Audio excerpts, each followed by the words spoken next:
Hello, welcome to Fox News. I'm Grant Fiested, political correspondent, and joining us today is Senator Rick Santorum.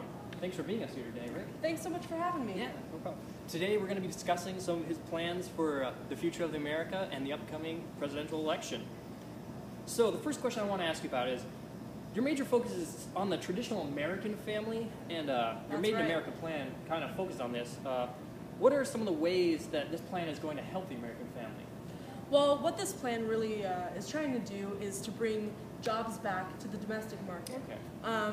That's kind of the main plan. Is we want to stop selling overseas jobs, because really it's hurting middle America. Oh yeah, all this outsourcing. Absolutely, and so that's really something we're going to focus on for that plan. Cool.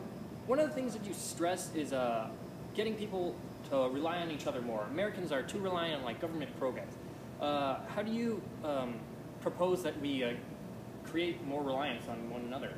Well, what I really want to focus on is cutting personal taxes. People need to get their money, put it back in their pocket. They need to invest. They need to save. They need to support their families. And really, what we want to do is we're going to put time limits on these blocks of money we're going to be giving to the states, which will push people to look for help in their civil sectors, charities, churches, and things like that. So you want more local help, like churches? Yeah, absolutely. Other organizations. Okay. Community.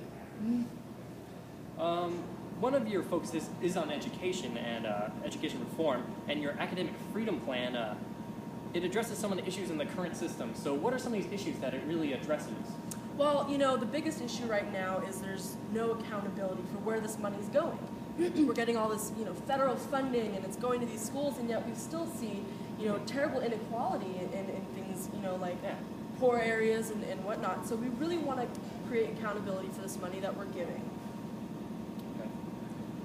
So let's see. Another thing, I know that you have been a pro-life supporter for a while, and if elected president, what kind of changes would you want to make to abortion law in this country?